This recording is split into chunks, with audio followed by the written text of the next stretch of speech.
Mark, go ahead. This is Tina Peters running for Secretary of State. Tina Peters! Yeah, baby. Yeah. Yeah. Oh, you are. Yeah. Come on. Yeah. You are. All right, Tina! Do you have anybody in the Republican primary? I do. You know what it is? Pam Anderson, who is the director. Not the family.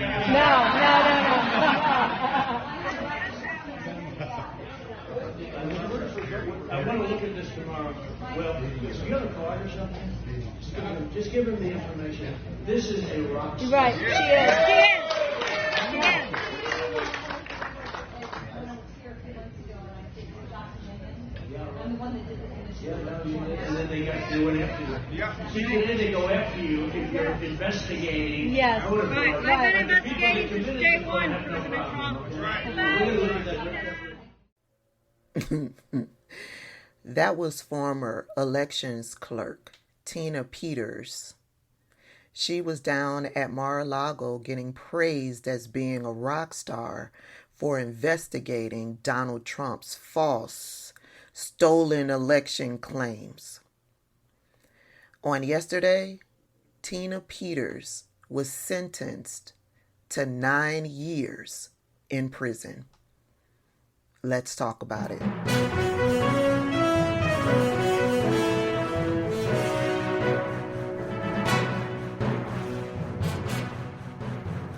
Hey everybody, welcome back to the channel, Tabitha Speaks Politics. I am your host, Tabitha, and we are on the road to 500,000 subscribers. So if you've come across this video and are not subscribed to the channel, I welcome you to subscribe. We talk all things politics by way of viral news stories over here, and we pretty much have a good time doing it. I focus on bringing you all the facts and the truth. So if this is a spot where you would like to hang out, go ahead and click that subscribe button. I promise you will not be sorry. This was Tina Peterson a couple of years ago. She was getting fame from the MAGA nuts. She was getting fame from her connections with Donald Trump. She was working diligently with the My Pillow guy, Mike Lindell, and trying to snuff out all of the illegal irregularities, all of the corruption surrounding the 2020 election. She broke the law in seeking out the truth as to why Donald Trump lost the 2020 election. The truth is, Donald Trump lost the election because we all went out and voted and made sure that he was not reelected. But that wasn't good enough for Tina Peters and Mike Lindell and the rest of the MAGA nuts. No, that wasn't good enough.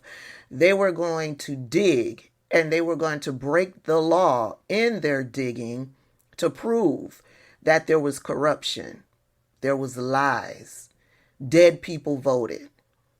Yeah, well, Tina Peters got arrested. She was charged.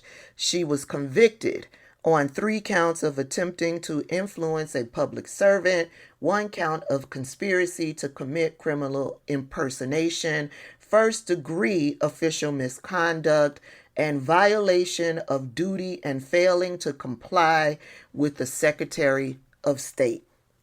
She used her office and she took advantage of the people that worked with her. She took advantage of the power that she had in the position that she was elected to prove lies and conspiracies.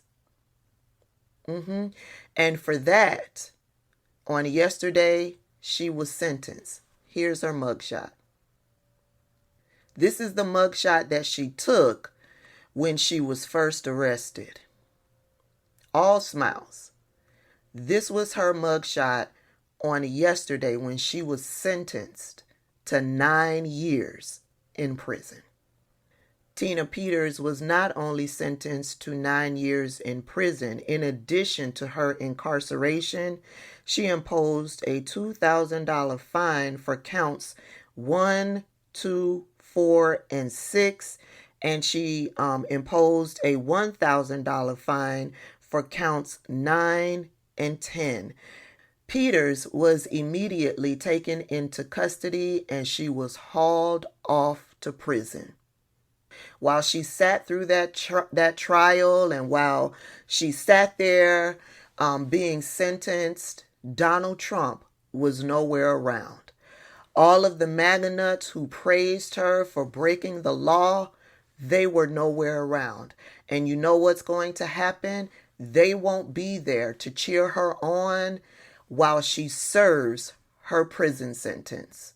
When she has to pay back those fines, Donald Trump and the MAGA nuts who praised her, they will not donate not one thin dime to her to pay those fines. And I love that for Tina Peters.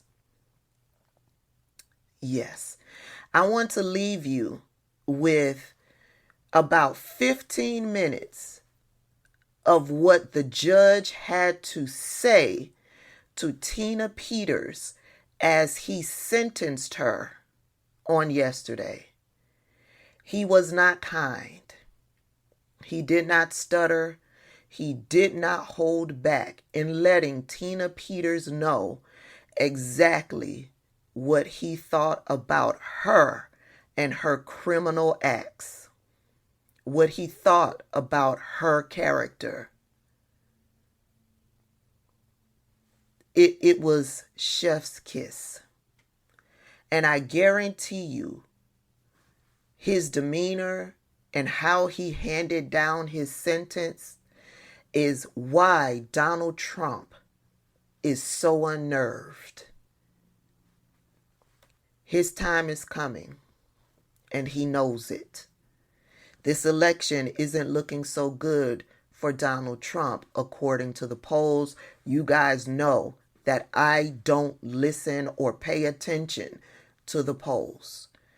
The only way that Donald Trump will be held accountable for what he has done to this country is if we do our due diligence. So before I lead you into this video of Tina Peters' sentencing hearing, I want for you to understand, for us to make sure Donald Trump is held accountable, we have to vote to make sure that he does not get back into office.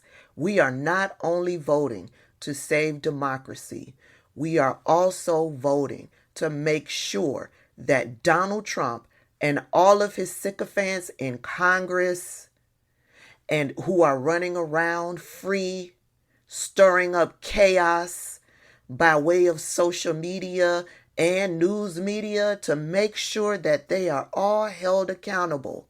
We have to vote to make sure that Donald Trump does not regain office. If he regains office, our democracy will be history, and none of them will be held accountable. The defense has, and Ms. Peters in particular, has remained quite defiant, which is her right, but certainly not helpful for her lot today. And in arguing why I should impose a particular sentence, she tells me about her ailments, her loss, her struggles in life. But in reality, for those of you who may have been here earlier this morning and seen some of the folks who've occupied that chair before Ms. Peters, there could be not much in the way of a comparison in terms of the type of sympathy one would extend to Ms. Peters. Those folks didn't have 4 lawyers representing them. They didn't have a team of assistants helping them. They're not getting rides in private jets all over the country.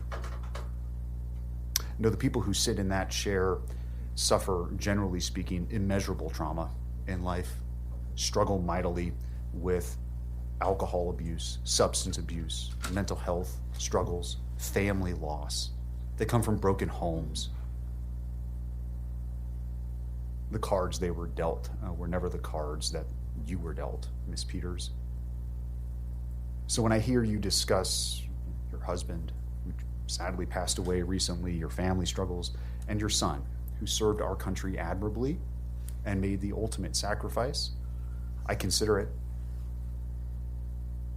And I note, too, that he honored his oath to the country, something that is not lost on me when considering the circumstances under which you find yourself here. Your age, limited criminal history, and the like are certainly somewhat mitigating. Your ties to the community are what they are, but your reputation at this point is poor because of what you've done here and after. Your lies are well documented, and these convictions are serious. I'm convinced you would do it all over again if you could. You're as defiant as a defendant as this court has ever seen. You don't have those histories of drug and alcohol abuse. There's no lifetime of trauma, not even close to the type of mitigating circumstances I would see from many folks who sit in that chair. No, to the contrary, Ms. Peters, you are a privileged person. You are as privileged as they come. And you use that privilege to obtain power, a following, and fame. And to be sure, there's no doubt in my mind that it's exactly what you wanted, and it defies all sense of common sense to believe when you suggested to me a few moments ago that you didn't want this attention. No, you crave it, ma'am. And there is no one in this courtroom who would consider that to be anything other than the absolute truth. But to get to the point of what it is that you did here, it's my impression distinctly that you never took your job of clerking particularly seriously.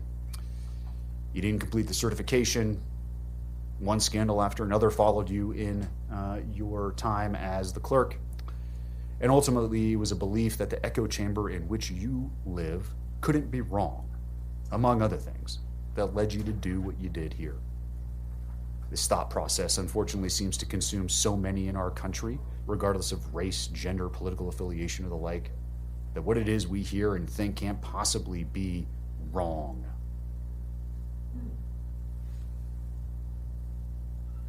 There are many things in my mind that are crystal clear about this case.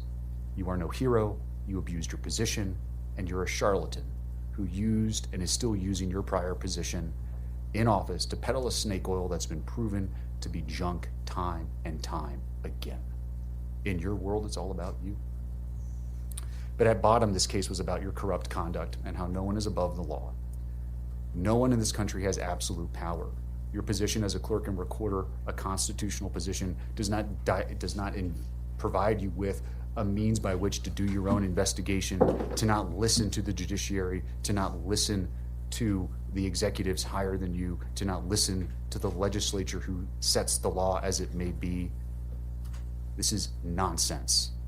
Our system of government can't function when people in government think that somehow, some way, the power they've been given is absolute in all respects. And that's where you fell.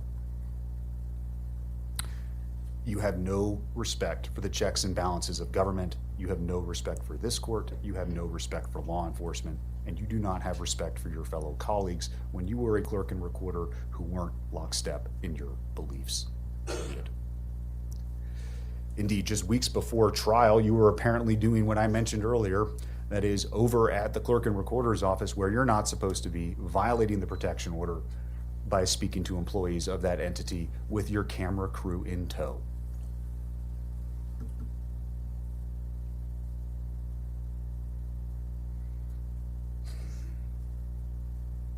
You have no qualms with violating the court's orders because you're innocent, because you didn't do anything wrong. You were just doing your job. You have no problem trying to kick an officer. Your explanation about what happened is preposterous. It's on video. You have no problem lying to officers. It's happened multiple times. They're recorded conversations. It's just more lies. No objective person believes them. No, at the end of the day, you cared about the jets, the podcasts, and the people fawning over you. You abdicated your position as a servant to the Constitution, and you chose you over all else. Yes, you are a charlatan, and you cannot help but lie, as easy it is for you to breathe. You betrayed your oath for no one other than you. And this is what makes Ms. Peters such a danger to our community. It's the position she held that has provided her the pulpit from which she can preach these lies. The undermining of our democratic process, the undermining of the belief and confidence in our election systems. It's not about questioning it. No one says you can't question, you can't ask. It's completely different. And if you don't understand that distinction, then there's nothing I can say or do here today that will change your mind. So the damage that is caused and continue to be caused is just as bad, if not worse, than the physical violence that this court sees on an all too regular basis. And it's particularly damaging when those words come from someone who holds a position of influence like you. Every effort to undermine the integrity of our elections and public's trust in our institutions has been made by you. You've done it from that lectern the voting public provided you with. Everything you've done has been done to retain control, influence. The damage is immeasurable. And every time it gets refuted, every time it's shown to be false, just another tale is weaved. So I'll begin by saying I've considered all of those purposes of staying of an execution of a sentence. I've mentioned all of them here generally in my comments already, and I find that a stay of any sentence I impose would be wholly unwarranted. All cases have a possibility of reversal on appeal, no doubt. I'm at peace with all of the decisions I've made here. If anything, I gave you and your counsel far too much leeway at times, but the rulings I made came after much consideration, incredible amounts of internal debate, and I trust in accordance with the applicable law. I consider the sentence here, in this case, what are available to me. Probation. Community corrections wasn't requested, but it wouldn't be an option in any event, and an incarcerative sentence to the Department of Corrections. Probation's focus is rehabilitation. That is, for folks who have minimal criminal histories, low LSI scores like you, Ms. Peters, but where punishment isn't really on the table. It's about putting someone back in the community who's not a risk and giving them a chance to correct those things that brought them before me in the first place. Community corrections, which again isn't available, but nevertheless I'll mention, is another option that I could still order. It's much more stringent than probation, but it's not prison. And it's for folks who have even higher needs. Again, drug addicts, alcohol abusers, and the like. And prison is for those folks where we send people who are a danger to all of us. Whether it be by the pen or the sword or the word of the mouth. Prison is where folks go, where punishment is what we're focused on, because the crime committed is so significant that anything less would unduly mitigate the seriousness of the same.